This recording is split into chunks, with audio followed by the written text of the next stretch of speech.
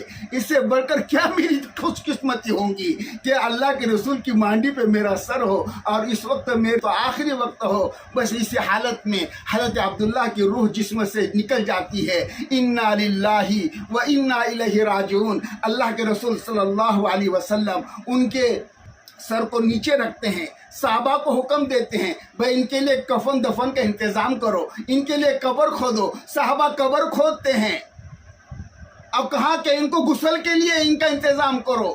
اب غسل کی باری آتی ہے، لیکن کفن کا مسئلہ ہے. لیکن کوئی کیسا، ہر صحابی اپنا کفن دینے کے لیے تیار کھڑا ہے. حضرت ابوبکر موجود ہے، حضرت عمر موجود ہے، حضرت عثمان موجود ہے، حضرت علی کرم اللہ وجہ موجود ہے، اور بھی صحابہ موجود ہے. سب کی یہ کوشش ہے کہ میری کملی دی جائے، میری شال دیا جائے. لیکن آرڈر جب تک کہ نبوت کی طرف سے نہیں ملیں گا، نبی کی طرف سے حکم نہیں آئیں گا کسی کی مجال نہیں کہ کوئی آگے بڑھے. ایک صحابی کہتے، اے اللہ کے رسول، غسل کا انتظام کرنا ہے، کفن کہاں سے لانا ہے، کہ ہم اپنی چادر پیش کریں؟ اللہ کے رسول نے کہا نہیں نہیں، بلکہ اس کو تو میری چادر دی جائے گی. کیا خوش نصیب ہے. دیکھو بھائیو، اللہ کے دین کے لیے ان کے کپڑے نکالے گئے. اللہ کتنے قدردان ہے، اللہ نے نبی کی کملی کو ان کا کفن بنا دیا. وما قدر اللہ حق قدری. اللہ فرماتے کہ لوگوں تم میری قدر نہیں جانتے، میں بہت قدر کرنے والا ہوں. وما قدر اللہ حق قدری. تو اللہ کے دین کے لیے ان کو ننگا کر دیا گیا تھا، ان کے کپڑے نکال دیے گئے تھے. اللہ کتنے قدردان ہے. اللہ فرماتے کہ اے میرے بندے، تو تھوڑی قربانیاں دیں گا، میں اس سے زیادہ تجھے عطا کروں گا. دیکھو وہاں پر اللہ کی محبت میں، رسول کی محبت میں کپڑے اتارے تھے. اللہ نے آج کفن کے لیے محمد عربی صلی اللہ علیہ وسلم کی کملی عطا فرمائی. کتنے خوش نصیب ہے حضرت عبداللہ کہ اللہ کے رسول صلی اللہ علیہ وسلم کی کملی ان کو میسر ہو گئی. اب صحابہ بھی تعجب ہوئے کہ جس کملی کا تذکرہ اللہ قرآن میں فرما رہا ہے، آج وہ کملی، اللہ کے رسول کی چادر.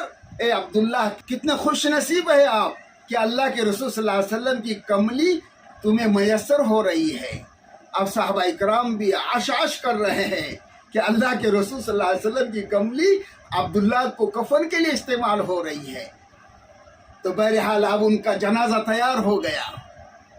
اب مسئلہ قبر میں اتارنے کا ہے، اور شریعت کا مسئلہ یہ ہے کہ میت کا جو قریبی رشتہ دار ہوتا ہے وہ قبر کے اندر اترے. اب تمام صحابہ انتظار میں ہیں. اللہ کے رسول کسی کو حکم دیں گے قبر میں اترنے کے لیے، لیکن اللہ کے رسول نے کہا جب عبداللہ کا جنازہ تیار ہو جائے تو مجھے اطلاع کرو. جیسے جنازہ تیار ہوتا ہے اللہ کے رسول تشریف لاتے ہیں اور قبر کے اندر خود اتر رہے ہیں. اللہ اکبر. یعنی کسی صحابی کو نہیں کہا کہ تم قبر میں اترو، بلکہ خود اللہ کے رسول قبر میں اترے اور صحابہ سے کہا لاؤ اپنے بھائی کو میرے حوالے کر دو. ذکر دنیا کر کے دیکھا، فکر عقبہ کر کے دیکھ، سب کو اپنا کر کے دیکھا، رب کو اپنا کر کے دیکھ کہ اللہ کتنے قدردان ہیں، رب کتنے قدردان ہیں. جب اللہ کے رسول کے پاس ان کی لاش کو جب دیا گیا، اللہ کے رسول نے قبر میں لٹائے. اب اوپر نہیں آ رہے، قبر سے باہر نہیں نکل رہے. حضرت ابوبکر صدیق بھی چہرے رسول کو دیکھ رہے، حضرت عمر فاروق بھی چہرے رسول کو دیکھ رہے، حضرت عثمان غنی بھی چہرے رسول کو دیکھ رہے، حضرت علی کرم اللہ وجہہ بھی چہرے رسول کو دیکھ رہے کہ اللہ کے رسول اوپر کیوں نہیں آ رہے. اللہ کے رسول نے حضرت عبداللہ کو قبر میں لٹایا، آسمان کی طرف دیکھیں اور کہہ رہے کہ اللہ میں عبداللہ سے راضی ہے، تو بھی اس سے راضی ہو جا. اے اللہ میں عبداللہ سے راضی ہوں، تو بھی عبداللہ سے راضی ہو جا. 3 مرتبہ اللہ کے رسول نے یہ جملہ کہا. حضرت عمر بھی وجدے میں آ گئے اور کہنے لگے کاش آج عبداللہ کے جگہ عمر اللہ کے رسول کے ہاتھ میں ہوتا. یہ قدردانی ہے. تو ذکر دنیا کر کے دیکھا، فکر عقبہ کر کے دیکھ، سب کو اپنا کر کے دیکھا، رب کو اپنا کر کے دیکھ.